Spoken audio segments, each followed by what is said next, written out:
بسم اللہ الرحمن الرحیم اللہم صلی علی سیدنا و مولانا محمد وعلی آل سیدنا و مولانا محمد وبارک وسلم وصلی علیہ۔ تمام محبین و مخلصین کو السلام علیکم ورحمۃ اللہ وبرکاتہ۔ معزز ناظرین و سامعین، ہم سب جانتے ہیں کہ یوم عاشوراء انتہائی فضیلت اور اہمیت کا دن ہے، اور یہ بھی ایک حقیقت ہے کہ قریش مکہ کے نزدیک زمانہ جاہلیت میں بھی یہ دن بہت ہی محترم تھا، اور قریش اسی دن میں بیت اللہ کا غلاف تبدیل کیا کرتے تھے اور اس دن کے روزے کا اہتمام کیا کرتے تھے،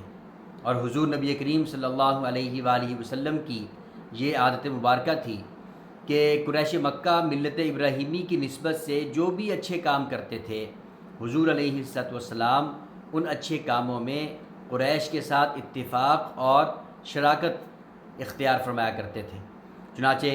حج میں شرکت بھی اسی بنا پر تھی، اور عاشوراء کے روزے میں شرکت بھی اسی بنا پر تھی، اور پھر حضور نبی کریم صلی اللہ علیہ وآلہ وسلم یہ جو قریش مکہ کے ساتھ موافقت اور شراکت کے طور پر یوم عاشوراء کا روزہ رکھتے تھے، یہ روزہ رکھنا حضور علیہ الصلوۃ والسلام کی اپنی ذات تک محدود تھا۔ یعنی حضور علیہ الصلوۃ والسلام خود تو روزہ رکھتے تھے، لیکن دوسروں کو اس کا حکم نہیں ارشاد فرماتے تھے، دوسروں سے نہیں فرماتے تھے کہ تم بھی اس دن کا روزہ رکھو۔ لیکن پھر جب ہجرت کر کے حضور علیہ الصلوۃ والسلام مدینہ طیبہ تشریف لے آئے تو آپ علیہ الصلوۃ والسلام نے دیکھا کہ مدینہ کے یہودی بھی یوم عاشوراء کا روزہ رکھتے ہیں، اور پھر جب وجہ معلوم کی گئی تو پتہ چلا، یہودیوں نے بتایا کہ ہم عاشوراء کا روزہ اس لیے رکھتے ہیں کہ اللہ رب العزت نے موسیٰ علیہ السلام کو اور بنی اسرائیل کو فرعونیوں سے جو نجات عطا فرمائی، فرعون کو اور اس کے لشکر کو پانی میں غرق کیا، اور موسیٰ علیہ السلام اور ان کی جماعت کو، ان کے لشکر کو بخیر و عافیت سمندر سے پار دوسری طرف پہنچا دیا، تو وہ دن یوم عاشوراء تھا، عاشوراء کا دن تھا۔ تو چونکہ عاشوراء کے دن ہمیں نجات ملی فرعونیوں سے، تو اس لیے ہم شکرانے کے طور پر اس دن روزہ رکھتے ہیں۔ تو حضور علیہ الصلوۃ والسلام نے پھر اس دن کے روزے کا اور بھی زیادہ اہتمام شروع فرما دیا، اور پھر صحابہ کرام کو بھی عمومی حکم ارشاد فرمایا کہ سب کے سب عاشوراء کا روزہ رکھنے کا اہتمام کرو۔ بعض احادیث میں تو یہ بھی معلوم ہوتا ہے کہ حضور علیہ الصلوۃ والسلام کی طرف سے اس تاکید کے ساتھ عاشوراء کا روزہ رکھنے کا حکم دیا گیا کہ گویا یہ فرض یا واجب ہے۔ چنانچہ بخاری اور مسلم میں حدیث مبارکہ موجود ہے کہ حضور علیہ الصلوۃ والسلام نے ایک مرتبہ عاشوراء کی صبح، یعنی یوم عاشوراء کی صبح، مدینہ طیبہ کے اطراف میں انصار مدینہ کی جو بستیاں آباد تھیں، ان بستیوں میں پیغام بھیجا۔ پیغام کیا تھا؟ پیغام یہ تھا کہ جن لوگوں نے ابھی تک کچھ نہیں کھایا پیا، ان کو چاہیے کہ وہ آج کے دن کا روزہ رکھیں، اور جن لوگوں نے اب تک کچھ کھا پی لیا ہے تو ان کے لیے بھی حکم یہ ہے کہ وہ اب شام تک کھانے پینے سے اپنے آپ کو روکے رکھیں۔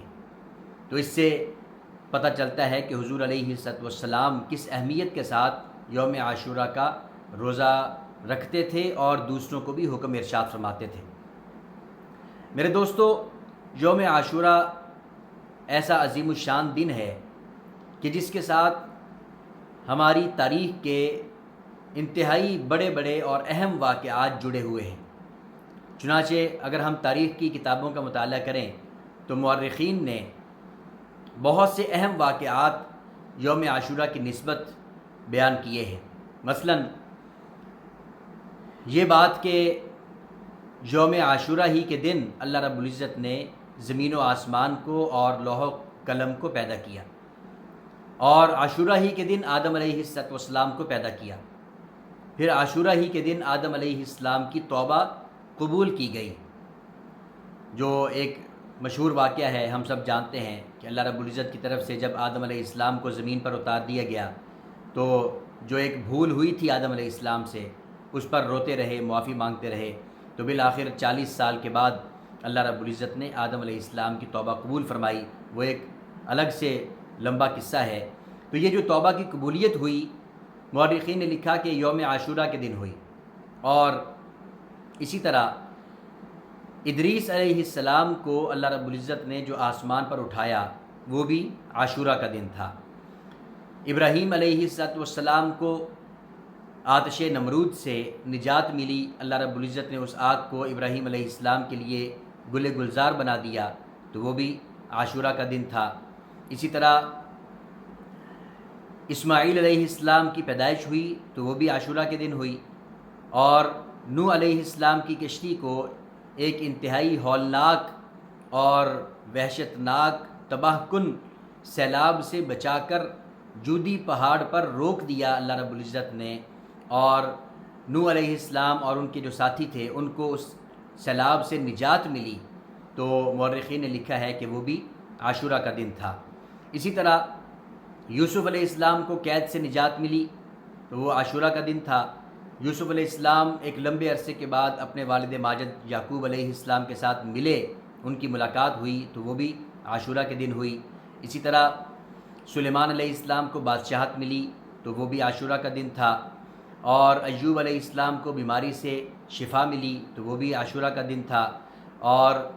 موسیٰ علیہ السلام کو فرعونیوں سے نجات ملی، بنی اسرائیل کو فرعونیوں سے نجات ملی۔ موسیٰ علیہ السلام کامیابی کے ساتھ اپنی قوم کو لے کر سمندر سے پار گزر گئے اور فرعونی ہلاک ہو گئے تو وہ بھی عاشورہ کا دن تھا۔ اسی طرح عیسیٰ علیہ السلام کی ولادت ہوئی تو وہ بھی عاشورہ کا دن تھا۔ عیسیٰ علیہ السلام کو یہودیوں کے شر سے بچا کر اللہ رب العزت نے آسمانوں پر اٹھا لیا تو وہ بھی عاشورہ کا دن تھا۔ اسی طرح قریش مکہ جس دن غلاف کعبہ تبدیل کرنے کا اہتمام کرتے تھے وہ بھی عاشورہ کا دن ہوتا تھا، اور اسی طرح کوفے کے غداروں نے اور دھوکہ بازوں نے جگر گوشہ رسول اور نواسہ رسول سیدہ فاطمۃ الزہرا رضی اللہ تعالی عنہ کے لخت جگر جناب سیدنا امام حسین رضی اللہ تعالی عنہ کے ساتھ غداری کی اور ظلم و ستم کے پہاڑ توڑتے ہوئے ان کو ان کے خاندان سمیت شہید کیا تو وہ بھی عاشورہ کا دن تھا۔ اسی طرح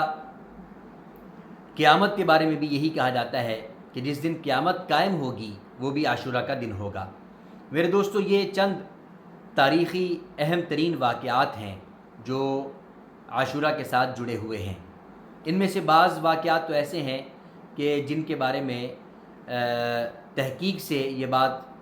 مورخین نے اور محدثین نے لکھی ہے کہ یہ واقعات یقیناً عاشورہ کے ساتھ منسوب ہیں اور اسی دن وقوع پذیر ہوئے۔ بعض واقعات ایسے ہیں جن پر بعض علماء نے کلام بھی کیا ہے، یعنی ان کے ثبوت کے حوالے سے، لیکن عام طور پہ مورخین نے جو باتیں لکھی ہیں وہ آپ حضرات کے سامنے عرض کی ہیں کہ عاشورہ کے ساتھ ہمارے تاریخی واقعات کون کون سے منسوب ہیں۔ معزز سامعین، مذکورہ بالا واقعات سے یوم عاشورہ کی فضیلت اور اہمیت کا پتہ چلتا ہے، لیکن اس کے ساتھ ساتھ حضور نبی کریم صلی اللہ علیہ وآلہ وسلم کی احادیث اور آپ صلی اللہ علیہ وآلہ وسلم کا مبارک عمل بھی ہمیں یوم عاشورہ کی فضیلت کا پتہ دیتا ہے۔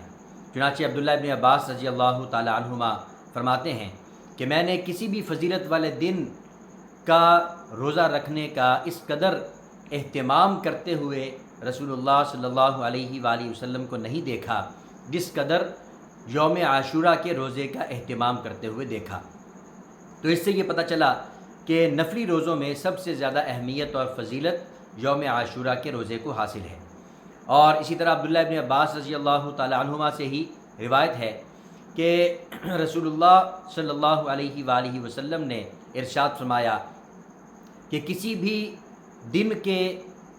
روزے کو کسی دوسرے دن کے روزے پر کوئی فضیلت اور اہمیت حاصل نہیں ہے سوائے رمضان المبارک کے مہینے کے روزوں کو اور یوم عاشورہ کے روزے کو۔ یعنی رمضان المبارک کے مہینے کے جو روزے ہیں ان کی اہمیت اور ان کی فضیلت تو ہم جانتے ہیں کہ وہ فرض روزے ہیں۔ ان کے علاوہ باقی جو سال بھر کے ایام ہیں ان ایام میں سب سے زیادہ اہمیت اور فضیلت یوم عاشورہ کے روزے کو حاصل ہے۔ اسی طرح حضرت ابو قتادہ رضی اللہ تعالیٰ عنہ سے روایت ہے، رسول اللہ صلی اللہ علیہ وآلہ وسلم نے ارشاد فرمایا کہ مجھے اللہ کی رحمت سے امید ہے کہ یوم عاشورہ کا روزہ گزرے ہوئے پورے سال کے گناہوں کا کفارہ بن جائے گا۔